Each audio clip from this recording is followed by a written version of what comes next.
ನಿನ್ನಲ್ಲಿ ನಾನು ಹೇಳಿ ಕೆಟ್ಟು ಹೋದೆ. ಯಾಕೆ? ಹೇಳದೆ ಇರುತ್ತಿದ್ರೆ ಈಗಾಗಲೇ ಭೂಲೋಕಕ್ಕೆ ಹೋಗಿ ದುರುಳನ ವಧೆ ಆಗ್ತಿತ್ತು.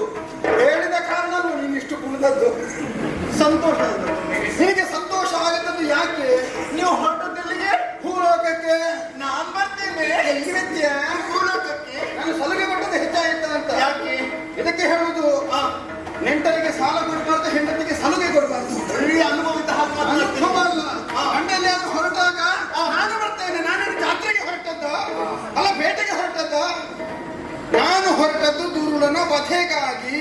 ನನ್ನದು ಒಂದು ಆಸೆ ಇತ್ತು. ಏನು? ತಿರುಗಾಟ ಮಾಡಬೇಕು ಅಂತ. ತಿರುಗಾಟ? ತಿರುಗಾಟ ಮಾಡಬೇಕು ಅಂತ ಆದ್ರೆ ಒಳ್ಳೆ ಮೇಳ ಬೇಕಲ್ಲ. ಗೊತ್ತಾಯ್ತು, ಹೊಸ ಮೇಳ ಪ್ರಾರಂಭವಾಗಿದೆ ಅಂತ. ಹೊಸ ಮೇಳ ಪ್ರಾರಂಭ ಆಗಿದೆ. ಹೌದು, ಹೊರಡ್ತದೋ ಇಲ್ವೋ ಅನುಮಾನ ಕಾಡ್ತಾ ಉಂಟು. ಇಲ್ಲ, ಆ ಬಗ್ಗೆ ಪೂರ್ಣ ವಿಶ್ವಾಸ ಉಂಟು. ಹೊರಡುವುದು ಅನುಮಾನ ಯಾಕೆ? ಯಾಕೆ? ನೀನು ಬಂದೇ ಇಲ್ಲ, ತಡೆದೆಯಲ್ಲ. ಈಗ ಹೊಸ ಮೇಳ ಹೊರಟಿದೆ ಎನ್ನುವಂತಹ ವಿಚಾರ ನಿನಗೆ ಗೊತ್ತಾಯ್ತಾ? ಜಯಂತನ ಮೇಳ ಹೊರಟಿದೆ ಅಂತ. ಹೌದಾ? ಮೇಳ ಒಳ್ಳೆದ್ರೆ ಸಾಕಾಗುದಿಲ್ಲ. ಸಾಕಾಗುದಿಲ್ಲ. ಯಜಮಾನರು ಗಟ್ಟಿ ಇರ್ಬೇಕು. ಅದು ನೋಡಿಕೊಳ್ಬೇಕು. ಎಲ್ಲಿಯಾದ್ರೂ ಅರ್ಧದಲ್ಲಿ ನಿಲ್ಲಬಾರ್ದಲ್ಲ ಮೇಳ. ಹೌದಾ? ಯಜಮಾನರು ಗಟ್ಟಿದ್ರೆ ಸಾಕ? ಇಲ್ಲಪ್ಪ, ಒಡನಾಡಿಗಳು ಒಳ್ಳೆಯವರು ಇರ್ಬೇಕು. ಒಂದು ಮುಖ ಆಚೆ, ಒಂದು ಮುಖ ಈಚೆ ತಿರುಗಾಟ ಮಾಡ್ಲಿಕ್ಕೆ ಆಗುದಿಲ್ಲ. ಮಾನಸಿಕ ಆರಂಭ ಆಗ್ತದೆ. ಮಾನಸಿಕ ನೆಮ್ಮದಿ ಕೊರತೆ ಪ್ರಾರಂಭ ಆಗುತ್ತೆ. ಹೌದು, ಅಷ್ಟಿದ್ರೆ ಸಾಕಾಗ್ತದ? ಇಲ್ಲ ಇಲ್ಲ ಇಲ್ಲ. ನಮ್ಮನ್ನು ಪ್ರೋತ್ಸಾಹಿಸುವಂತಹ ವರ್ಗ ಸರಿ ಇರ್ಬೇಕು. ಅದು ಹೌದು ಹೌದು ಹೌದು. ಅದಿದ್ರೆ ಅವರು ಇದ್ರೆ ಮಾತ್ರ ನಾವಿದ್ದೇವೆ. ಪ್ರೋತ್ಸಾಹ ಉಂಟು ಅಂತ ಅರ್ಥ ಆಯ್ತಲ್ಲ. ಅದು ಎಲ್ರಿಗೂ ಪ್ರೋತ್ಸಾಹ ಉಂಟು. ಈ ಕ್ಷೇತ್ರ ಅಂತದ್ದಲ್ವಾ? ಹೇಗೆ ಮೇಳಕ್ಕೆ ಬರ್ಬೋದ ನಾವು? ಮೇಳಕ್ಕೆ ಬರುವುದರಲ್ಲಿ ತೊಂದರೆ ಏನೂ ಇಲ್ಲ.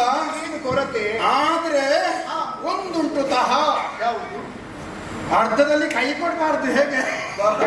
ಬಹಳ ಮಂದಿ ಮೇಳಕ್ಕೆ ಒಂದು ಕೈ ಕೊಟ್ಟ ಹಾಗೆ ಕಾಣುತ್ತದೆ. ನಂಬುವುದಕ್ಕೆ ಆಗುವುದಿಲ್ಲ. ಬರ್ತೇನೆ, ಒಳ್ಳೆ ರೀತಿಯಲ್ಲಿ ತಿರುಗಾಟ ಮಾಡ್ತೇನೆ ಅಂತ ಹೇಳಿ ಅರ್ಧದಲ್ಲಿ ಕೈ ಕೊಟ್ಟವರು ಎಷ್ಟು ಮಂದಿಗಳಿದ್ದಾರೆ? ಯಾರ ಬಗ್ಗೆ ಹೇಳಿದ್ದು ಗೊತ್ತಾಯ್ತು? ಯಾರ ಬಗ್ಗೆ? ಇಲ್ಲಿಂದ ಹೋದವರು. ನಮ್ದೇವ್ ಋಷಿ. ಹೌದು, ಆ ವರ್ಗಕ್ಕೆ ಸೇರಿದವರು ನಾನಲ್ಲ. ನಾನು ಇನ್ನೊಬ್ಬರಿಗೆ ಉಪಕಾರ ಮಾಡುವುದಿದ್ರೆ ಅಪಾಯ ಏನು ಮಾಡುವುದಿಲ್ಲ.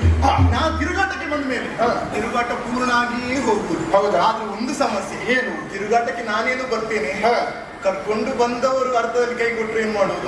ಇಲ್ಲ, ಅಂತಹ ಯಜಮಾನ ಇವ ಅಲ್ಲ. ಗೊತ್ತಾಯ್ತಾ? ನನಗೆ ನಷ್ಟ ಆದ್ರೂ ತೊಂದ್ರೆ ಇಲ್ಲ, ನಿನಗೇನು ಕೊರತೆ ಆಗುದಿಲ್ಲ. ನಾವು ತಿರುಗಾಟಕ್ಕೆ ಬಂದ್ರೆ ನಷ್ಟ ಆಗುದಿಲ್ಲ, ಲಾಭವೇ ಆಗುವುದು. ನಿನ್ನನ್ನು ಕರ್ಕೊಂಡು ಹೋದ್ರೆ ಲಾಭ ಆಗ್ತದ?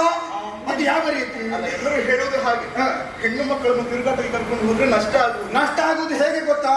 ಹೋಗುವಾಗ ಎಲ್ಲಿಯಾದ್ರೂ ಪೇಟೆ ಸಿಕ್ಕಿತ್ತು ಅಂತ ಆದ್ರೆ ನನಗೆ ಸೀರೆ ಬೇಕು, ನನಗೆ ಕುಪ್ಪಸ ಬೇಕು, ಆಭರಣ ಬೇಕು, ಅದು ಒಳ್ಳೇದುಂಟು, ಹೀಗೆಲ್ಲ ಕೇಳಲಿಕ್ಕೆ ಅವರ ಬೇಡಿಕೆ. ನಾನು ಸಾಮಾನ್ಯ ಹೆಣ್ಣು ಅಂತ ಭಾವಿಸಿಕೊಂಡು ಇನ್ನು ಸ್ವರ್ಗಲೋಕ ನಮಗೆಲ್ಲ ಅದು ಬೇಕಾ ಅಂತ ಹೇಳಿ ಬೇಡ ಬೇಡ. ನಾನು ಯಾಕೆ ಲಾಭ ಅಂತ ಹೇಳಿ? ಯಾಕೆ? ನೀವು ಹೋಗುವುದು ದಾನವರನ್ನು ಕೊಲ್ಲುವುದಕ್ಕೆ. ಹೌದು, ಭೂಲೋಕಕ್ಕೆ. ಈ ದಾನವರಿಗೊಂದು ಚಾಪಲ್ಯ ಇದೆ. ಹೆಣ್ಣನ್ನು ಕಂಡಾಗ ಮೋಹಗೊಳ್ಳುತ್ತಾರೆ. ಹೌದು ಹೌದು ತಾನೆ? ಎಲ್ಲೋ ಅವಿತಿರ್ತಾರೆ. ನಾನು ಬಂದಾಗ ನನ್ನ ಕಾಲ್ಗೆಜ್ಜೆ ಶಬ್ದ, ಕೈ ಬೆಳೆದ ಸದ್ದು, ಇದನ್ನು ಕೇಳಿದ ಎಲ್ಲೋ ಗುಹೆಯಲ್ಲಿರುವಂತಹ ದಾನವ ಮೆಲ್ಲ ಹೀಗೆ ಇಣುತ್ತಾರೆ. ಯಾರು ಬಂದದ್ದು? ಯಾರು ಸುಂದರ ಹೆಣ್ಣು? ಆಗ ನೀವು ಬಿಟ್ರಾಯ್ತಲ್ಲ. ಎಂತದು?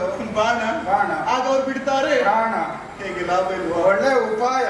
ಹಾಗೆ ಅಂತ ಅವರು ನೋಡ್ತಾರೆ ಎನ್ನುವ ಕಾರಣಕ್ಕಾಗಿ ನೀನು ಬರುವುದಾ?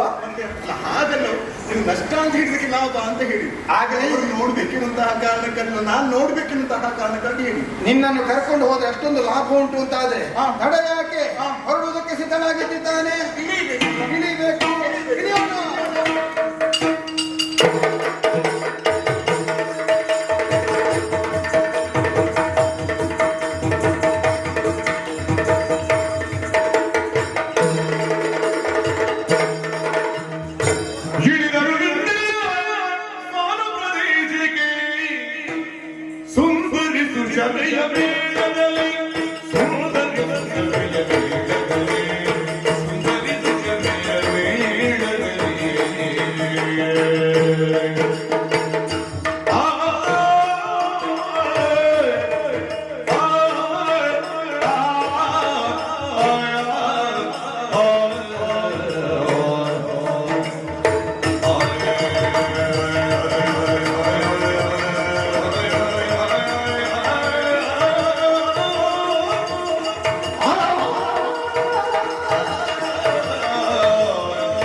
ಕರ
ಜಾಜಿ ಫುಲ್ಲಕಂಪು ಬೀರಿದೆಯೇ ನೋಡು ಅರಳಿದೆಯೇ ಬೀರಿದೆಯೇ ಅರಳಿದೆಯೇ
ಬೀಸುತ್ತಿರಲು ಗಾಡಿ ನನ್ನ ಬೀಸುತ್ತಿರಲು ಗಾಡಿ ನನ್ನ ಬೀಸುತ್ತಿರಲು ಗಾಡಿ ಗಾಡಿ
ಪ್ರಕೃತಿ ಸೌಂದರ್ಯವನ್ನು ಕಂಡಾಗ ಒಮ್ಮೆ ನಿಮಗೆ ನಾವು ಭ್ರಮೆಗೊಳಗಾದೆವು.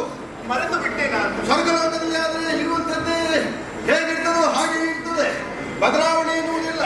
ಭೂಲೋಕದಲ್ಲಿ ನೋಡಂತೆ ಇನ್ನು ಮುಗಿಯಾದಂತಹ ಹೂ ನಾಳೆ ದಿನ ಅದೇ ಅರಳಿ ಅದರ ಪರಿಮಳವನ್ನು ಹೊರಸೂಸಿದಾಗ ಮನುಷ್ಯರು ಅದನ್ನು ಆಘ್ರಾಣಿಸಿ ಆನಂದಾನುಭೂತಿಯನ್ನು ಹೊಂದುತ್ತಾರೆ. ಹಾಗಿದ್ರೆ ಕ್ಷಣ ಕ್ಷಣಕ್ಕೂ ದಿನ ದಿನಕ್ಕೂ ಪರಿವರ್ತನೆಯಾದಂತಹ ಈ ಭೂಲೋಕದ ಸೊಬಗನ್ನು ವರ್ಣಿಸುವುದಕ್ಕೆ ಒಂದು ನಾಲಿಗೆ ಸಾಲದು. ಆದ್ರೆ ಒಂದು ಏನು ಈಗ ಇಷ್ಟುಂಟು, ಆಮೇಲೆ ಇಷ್ಟುಂಟು ಹೇಳಿಕಾಗ್ತದೆ ಅಲ್ಲ, ಅಷ್ಟು ಬದಲಾವಣೆ ಇರ್ತದೆ ಭೂಲೋಕ. ಕೊನೆಯವರೆಗೂ ಹೀಗೇ ಇದ್ರೆ ಒಳ್ಳೆಯದು ಎನ್ನುವ ಹಾಗೆ ನಾನು ದೇವರಿಗೆ ಭೇಟಿ ಕೊಡ್ತೇನೆ. ಯಾಕಂದ್ರೆ ನಾವು ಮಾತ್ರ ಬರುವುದಲ್ಲ, ಈ ಕ್ಷೇತ್ರಕ್ಕೆ ಹಲವು ಮಂದಿಗಳು ಬರುವುದಕ್ಕಿದ್ದಾರೆ. ಅವರಿಗೂ ನೋಡುವುದಕ್ಕೆ ಒಂದು ಅವಕಾಶ ಸಿಕ್ಕಿದ್ರೆ ಅವರು ಸಂತೋಷವನ್ನು ಅನುಭವಿಸ್ತಾರೆ. ಸರಿಯಾಗಿ ಹೂವನ್ನೊಮ್ಮೆ ನೋಡಂತೆ. ಹೂವ ಬಿಟ್ಟಿಗೆ, ಹೂವ ನುಟ್ಟಿಗೆ, ಹೂವ ತೊಟ್ಟಿಗೆ ಮರಗಳು, ಚೈತ್ರ ಯಾತ್ರೆಗೆ ಬಂದು ನಿಂತವ 100 ಚೆಲುವಿನ ರಥಗಳು, ಕಾಲರುತಿಯರು ಆಡಿపోಗುವ ರಾಸಲೀಲಾ ಪಥಗಳು, ಪವನನ ಭವನವು, ವಸಂತನ ವಿಹಾರ ಕ್ಷೇತ್ರ, ಏನುತ್ತಿರುವ ಈ ಕಾನನವನ್ನು ಕಂಡು ಯಾರಾದರೂ ಬೆರಗಾಗಲೇಬೇಕು. ಪ್ರಕೃತಿ ದೇವಿ ತನ್ನ ಹಿರಿಯನ ಆಗಮನಕ್ಕಾಗಿ ಹಸಿ ಉಡುಗೆಯನ್ನು ತೊಟ್ಟು ಕೈಯಲ್ಲಿ ಹೂವಿನ ಮಾಲೆಯನ್ನು ಧರಿಸಿ ಹಿರಿಯನ ಆಗಮನಕ್ಕಾಗಿ ನಿನ್ನ ಹಿರಿಯ ಇಲ್ಲಿದ್ದಾನೆ, ನಿನ್ನ ಗಂಡ ನಾನಿದ್ದೇನೆ. ಕರೆದ ಹಾಗೆ ಭಾಸವಾಗುತ್ತಾನೆ. ನಡೆದವರ ಜೊತೆಯಲ್ಲ ಹೋಗುವುದಕ್ಕಿರುವವಳು ನೀನಲ್ಲ. ಹೇಳಿದಪ್ಪ ನಾನು. ಅಲ್ಲ, ಒಮ್ಮಿನೊಳಗೆ ನಾವು ಭ್ರಮೆಗೊಳಗಾಗುವುದು ಸ್ವಾಭಾವಿಕ. ಹಾಗೆಂತ ಇದರ ಸೌಂದರ್ಯವನ್ನು ಆಸ್ವಾದಿಸ್ತಾ ಮುಂದೆ ಸಾಗೋಣ. ಹಾಗೆ ಬಹಳಷ್ಟು ಮಾತನಾಡ್ತೀನಿ. ಬಹುಶಃ ನೀವು ಆಗಾಗ ಈ ಸ್ಥಳಕ್ಕೆ ಬರ್ತೀರಿ ಅಂತ ಗೊತ್ತಾಯ್ತು. ಇದು ಮಾತನಾಡುವ ಸಂದರ್ಭವೋ? ಹೇಳಿದ್ದು ನಾನು. ನಾವು ಮಾತಾಡಿದ್ದೆ ಹೆಚ್ಚು. ಇನ್ನು ನೋಡ್ಬೇಕು ಅಂತ. ಹಾಗಿದ್ರೆ ನೋಡುವುದು ಮಾತ್ರ, ಇನ್ನು ಮಾತಾಡ್ಲಿಕ್ಕಿಲ್ಲ.